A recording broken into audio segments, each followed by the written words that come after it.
A warning before you listen. What you are about to hear is not meant for children, nor for the faint of heart. This is an unfiltered retelling of ancient myths, told as they were born, raw, violent, unsoftened. Expect scenes of brutality, curses that linger, betrayals that reshape fate, and a hunger for power that shows no mercy.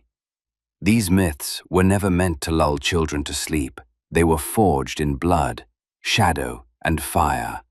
So ask yourself, are you ready to hear them as they were first told? Sources and references can be found in the episode description. In this epic tale, we bring you the story The Age of Silence, between Tyranny and Thunder. Prologue. When hope is killed in the womb, before the name Zeus thundered across the skies, before thrones trembled beneath a lightning bolt without mercy, there was only emptiness, not a void of time or dust, but of a woman stripped from her children while still standing. Rhea was once a woman, then a mother, then a tomb, not covered by soil but by the milk that was never drunk and the blood that was never honored. Her heart wasn't torn by a blade, but by spoons of ice shoved into the mouths of her children, one after another by Cronus. She handed him her sons the way a hand offers itself to flame, then returned to wash her womb with regret and silence the walls so they wouldn't betray the gasp of a breast that dried without farewell. This is not the saga of Zeus. This is not the rise of Cronus. This is what lies between, a pit of silence that devoured every word and left behind only the echo. The gods said, "She's mad." They laughed, because they'd never seen a body scream while being forbidden to cry. Her sisters said, "She could have fled." But they had never known what it meant to have a womb raped with a smile, to be asked to bear love in the arms of the one who murdered it. One night, she looked at the wall and whispered, "I was not made to be worshipped. I was made to be broken, and then choose whether I become fire or ice that never melts." Rhea was not just a woman being punished. She was the wall upon which all crimes were carved. And then they asked her, "Why don't you smile?" This tale does not celebrate the birth of a god. It mourns the death of the woman who birthed him. This is not a hymn for thunder, but for the pit that cradled it as it screamed into the dark. For somewhere, in a place never named, the future was killed by those who wished to own it. And in another womb, a lightning bolt curled, not knowing mercy, shifting from seed to promise, from promise to curse, from curse to volcano. Because when a mother loses her children, she does not cry. She detaches from existence and waits, not for her son to return and kiss her hand, but to rise on the corpses of those who silenced her. This is not the beginning of Zeus, but the beginning of the void that made room for him to grow, from child to curse, from curse to lightning, from lightning to vengeance.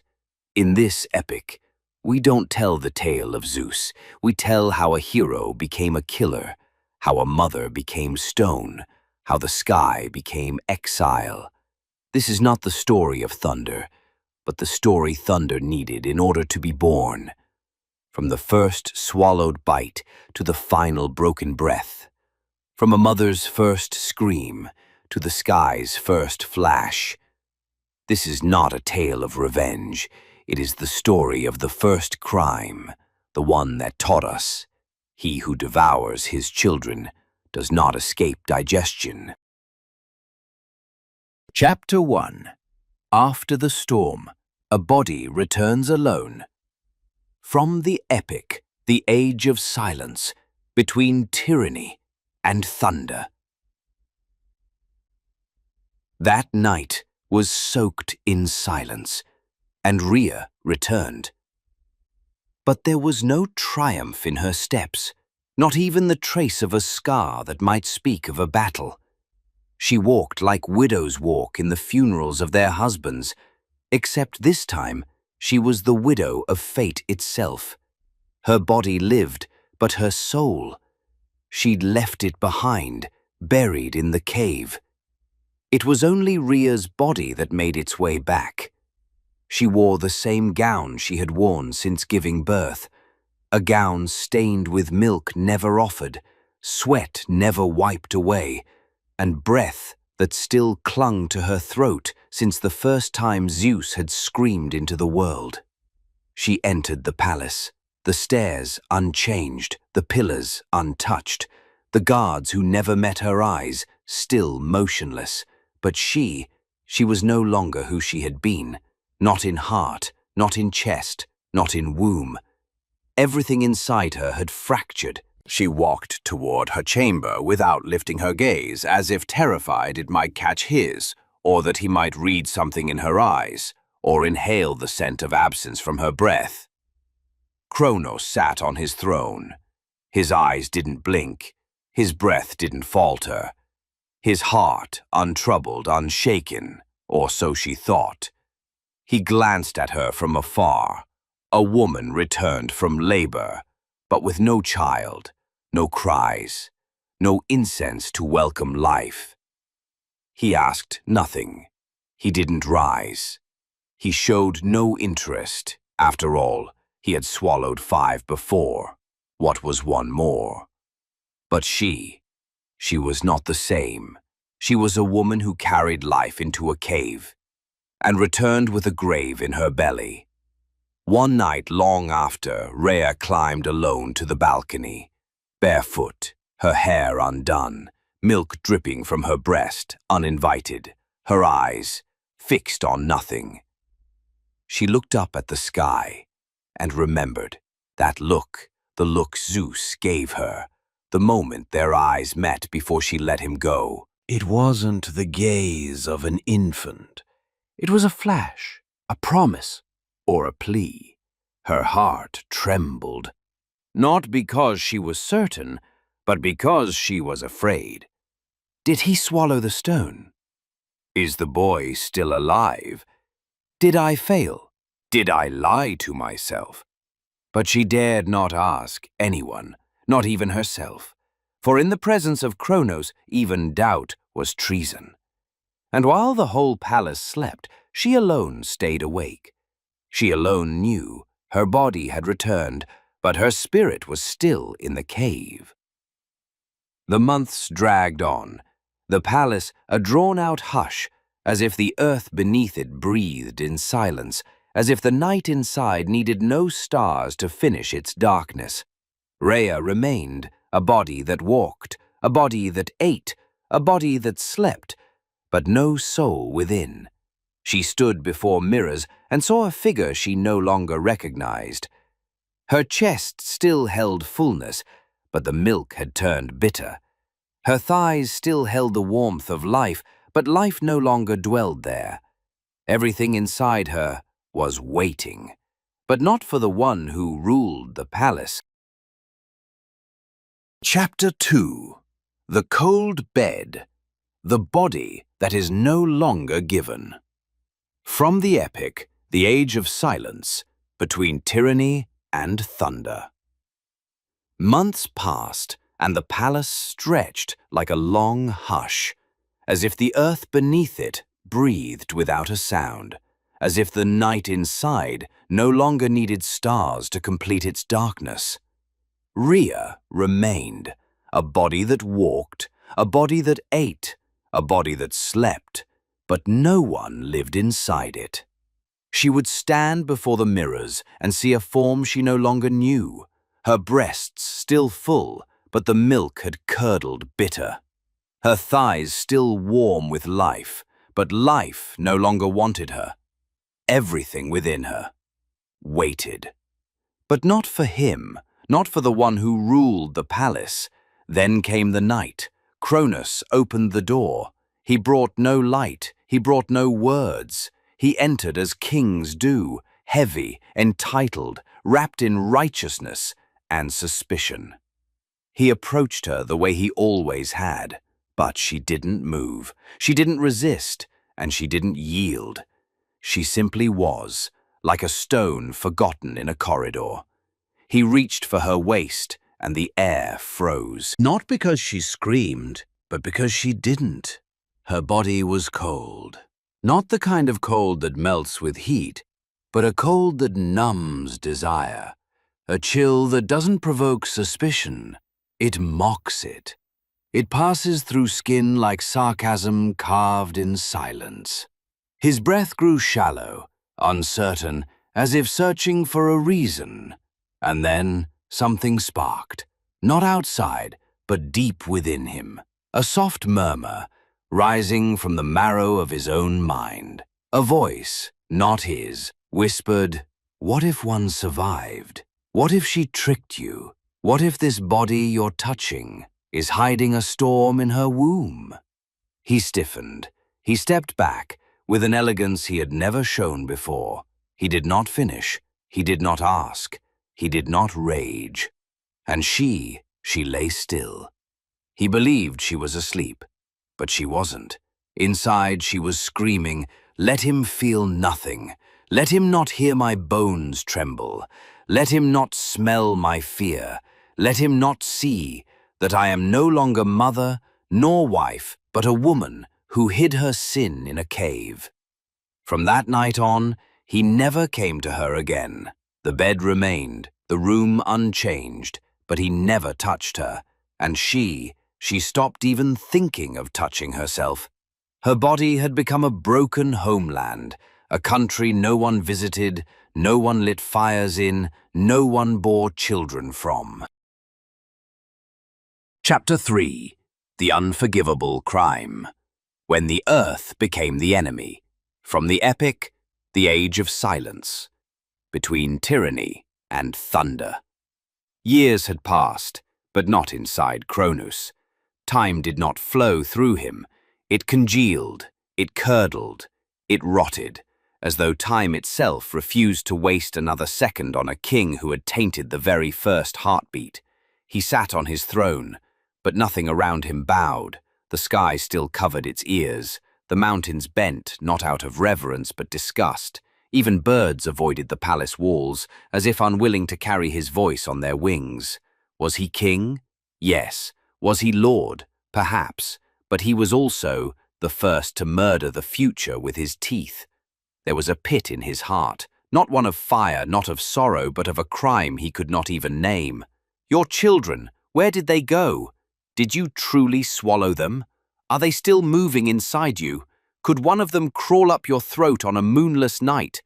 No one dared ask, but the walls did. The silence did. His body did. And the answers always came back as nightmares. He would hear a laugh, then a gasp, then a soft, hollow knock, like tiny fists tapping on the inside of his belly. Once, he woke in panic, clutched his throat and whispered, "Have they grown inside me? Is one of them crawling between my ribs? Was I a passageway for a life I failed to kill completely?" The earth rejected him, Gaia, his mother, the one who birthed him, the one who had blessed the sickle that severed the sky, now refused to recognize his face. Whenever he summoned her in the sacred night rites, she remained silent. When he called her name, the grass withered. When he wept to her, the mud rose, not to birth life, but to drown his voice. He didn't kill them with a blade, they said. He didn't cut them down. He swallowed them. Even beasts don't do that. Even the children of shadow don't devour their own. But he did. And he did it knowingly. He did it while hearing the prophecy, while seeing in each child his final seat of power. Within his palace, winter no longer needed wind. The cold came from him. The halls had become tombs. The pillars stood like headstones for the unburied. And his brothers, they did not confront him. They did not rebel, but they no longer met his eyes. Hyperion stood at a distance, not out of fear, but shame. Oceanus excused himself from the rituals, not out of disloyalty, but discomfort. Creus spoke more with the soil than with his own king. Coeus said nothing, only sighed. They had not betrayed him, but they had stopped remembering that he once saved them when he cut down their father, Uranus. In their hearts, something had broken, and in war, they might fight beside him, but never for him, because everyone in that palace knew, when the sky fell, we stood with him, but when he devoured his children, we stopped seeing him. The sickle, the same one that tore heaven open, still hung in the forbidden hall. It gleamed as if remembering everything. All passed beneath it. None dared look up, as though they waited for it to fall and do to them what it had done before. And in those final nights, when he no longer slept, no longer breathed, Cronus would whisper to himself, not like a king, but like a corpse still shivering, "If I were truly a god, I would not fear my unborn child." Chapter 4. A mother's heart cannot be swallowed when lightning speaks from the dream. From the epic, The Age of Silence, between Tyranny and Thunder. The years dragged heavily over Rhea. Each one did not feel like a year, but a blade.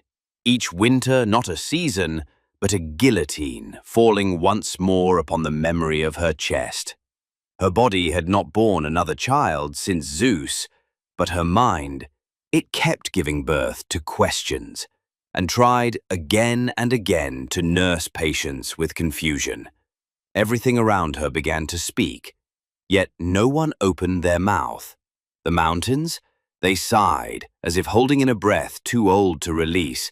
The wind, it struck her cheek like a soft slap, as if to remind her that someone had vanished and never been buried.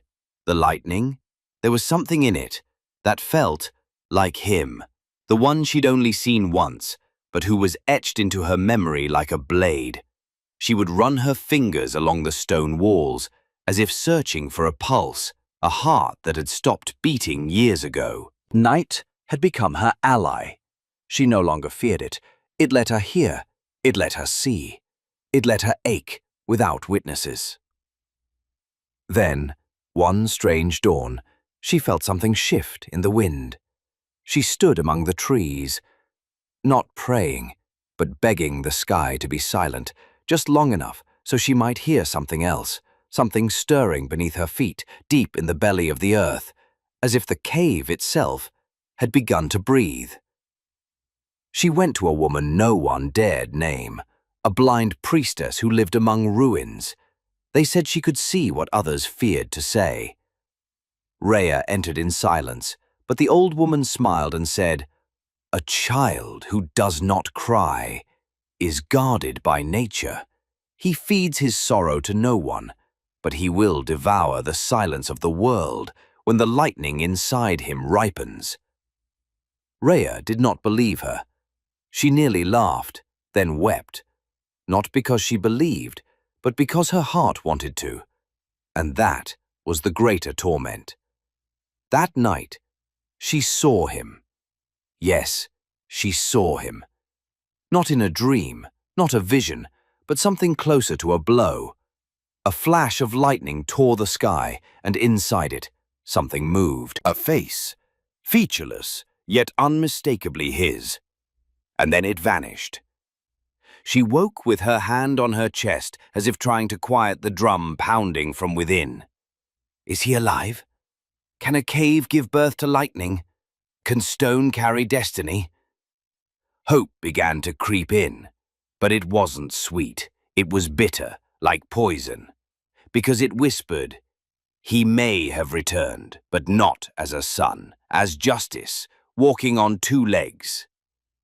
And with every flash she saw in the sky, she remembered his face from the dream, as if he was still there, growing, stretching, turning inside the womb of the storm.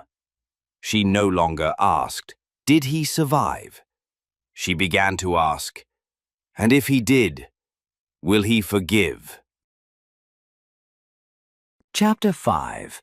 The Sickle That Never Rusts, and Rhea, Who Is Never Forgotten, from the epic The Age of Silence between Tyranny and Thunder. The air in that hall was unlike any other place. Even the dust refused to move, as if time itself was too ashamed to step across its floor. That room, no one entered it, no one spoke of it, but Rhea knew the way, as if the walls themselves bowed in reverence to her steps. The Hall of the Sickle, the room where pain was born, where the sky was first split open. She entered, not as a queen, but as memory itself. A memory walking on its own, needing no witness, no explanation. And there, in the center of the chamber, the sickle lay, uncovered, untouched by rust, as though it had been forged from blood that refused to dry. She didn't touch it. She didn't even step too close. But her eyes, they caressed it like a mother wiping the face of her child. This was the weapon that ripped the heavens from their entrails, the blade that severed a father and crowned a king, a knife that didn't just tear through Uranus's flesh, but tore history in two, before and after. She stood there, gazing, when suddenly she saw another hand reach for it. A hand she couldn't see but recognize with the certainty of her own heartbeat. Zeus. She saw him, not with her eyes, but with a vision pouring from her very bones. Holding the sickle the way a child holds his first toy. Did she rejoice? Did she fear? She didn't know. She only trembled, as if time itself had leaned down to ask, "Were you dreaming of vengeance, or were you always afraid of it?" She had thought the sickle was asleep, but now it glowed, and since Zeus was born, since her flight into the cave, since she wore the mask of surrender, since silence became her home, she had never felt this kind of bleeding from the inside. The sickle had not rusted, because the blood it waited for had not yet been spilled.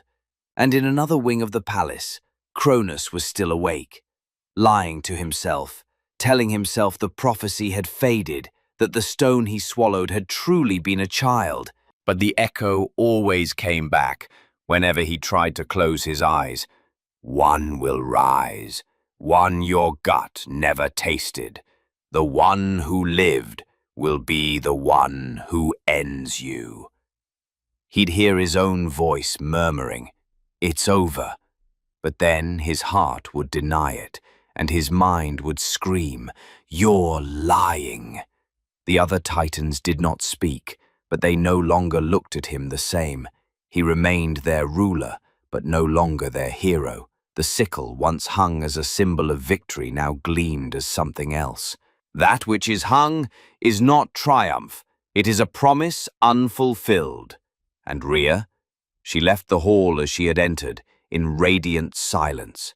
But in her eyes there burned a fire, waiting for a small hand to one day take the sickle and whisper, "This is not your weapon, mother. It is my right." Chapter 6. The Nameless Thunderbolt, When the Mountains Begin to Breathe, from the epic The Age of Silence, between Tyranny and Thunder. Nothing moved in the palace, but fear. Fear was running beneath the walls as though terror had chosen to inhabit stone instead of hearts. The silence wasn't peace, it was a threat. The kind of stillness that comes before collapse, something that couldn't be seen or held or spoken, but every living thing could feel it. Rhea walked slowly, as if the earth itself were watching her. She breathed carefully, as though even the air had become a witness to something beyond comprehension. Nights passed, and each one brought a shiver through her body for no apparent reason, like an unseen gaze pressing in from behind the mountains, like the wind had begun to stare. Then, one dawn, she didn't hear a name, but she felt the echo of breath. A deep, pulsing rhythm that didn't come from the world around her, but from something within the world, something on the verge of erupting into fire. "Is it Zeus?" she asked herself. Then answered softly, "No, this isn't a voice. It's a promise. And if it's a promise, it cannot be broken." Everyone in the palace behaved as if nothing was happening. The servants bowed, the titans sat on their thrones. The great seat of power stood unshaken. But the stones do not lie. Every tile underfoot gave off a strange hum, like it held a secret that could no longer bear its silence. On the other side of the palace, Cronus said nothing, but his gaze clung to the shadows, his eyes locked on the emptiness, as if trying to outrun destiny with nothing but a stare. Inside him, a whisper pulsed, one he could not bring himself to voice. "If I were truly a god, I would not fear my own child." And in the night, Rhea did not sleep. She walked barefoot through the cold, as if under trial. She sat by the window, not a window really, but a gate opened wide onto the unknown. The mountains stood there, unmoving in appearance, but alive, breathing. Yes, they were breathing. As if the heart of the earth had come back to say no, as if nature, after swallowing her scream for years, was just now beginning to shape her voice. And in Rhea's chest, what stirred wasn't hope. Hope was wine at the start of night, but this was blood, pulsing after the first sting of a cold blade. Zeus was no longer an echo, no longer a memory. He was fire walking on two legs, a thunderbolt listening for the sky to call it by name. And Rhea, she no longer asked, "Is he alive?" She whispered into the darkness, "If he is alive, let him return. And if he is dead, let him know I no longer seek peace. I have become stone, waiting not for forgiveness, but for justice." She closed her eyes. She did not cry. Her tears had dried long ago. Now began the age of waiting, an age that knew no mercy and did not seek it, an age that understood only one thing: what happens when the thunderbolt is angry. Finale. The epic of the Age of Silence between Tyranny and Thunder. No one knows his name, but the lightning has begun to split the sky. Inside the palace, nothing moves. The curtains hang limp like the skin of a woman who died standing. The throne is cold, like a coffin never sealed. The servants do not speak, they do not breathe. They look as though they've been painted onto the walls, not to live within them, but to witness their silence. Rhea sits by the window. She doesn't cry, she doesn't scream, she doesn't pray. She watches. She watches a breast that never nursed, and a scream that lodged itself in her rib and never found its way out. In her eyes, there is no question, only an absence, as if inside her a room stands hollow and memory walks through it on bleeding feet. Cronus has made himself into a statue, one that refuses to fall, a king seated atop ruin who believes silence is victory. But elsewhere, in a place the palace cannot reach, a place untouched by its shadow, in a pit that has never seen daylight, something else is growing. Not a child, not an angel, not a hero, but a promise. A breath still held in the dark. A name not yet spoken, but rehearsed in the echoes of the wind. A name not told aloud, but heard in the crackle of stone when it senses the cave is waking. Down there in the bowels of the earth, nature was not creating life. She was preparing revenge. And in the sky, a tear appeared. Not a simple bolt of lightning, but a slap. The first strike against a king who thought time walked where he walked. No one said the name. No one knew who he was. But every breeze that passed over the cave's mouth bowed. Every grain of mountain dust readied itself to rise. And in the end, the palace remained unchanged. But in the cave, lightning was not being born. It was simply remembering its name. This chapter of the epic has come to an end. But remember, what you've just heard is not a record of facts, but the echo of a myth, a story born from the imagination of the ancients, etched into the long memory of humankind. If this tale stirred something in you, if it opened a door to reflection or wonder, don't forget to support the channel and share the journey with those you love. And in the comments, tell us, which moment in this chapter struck you the most and why? We'll meet again in the next chapter of this audio odyssey through time. Until then, farewell.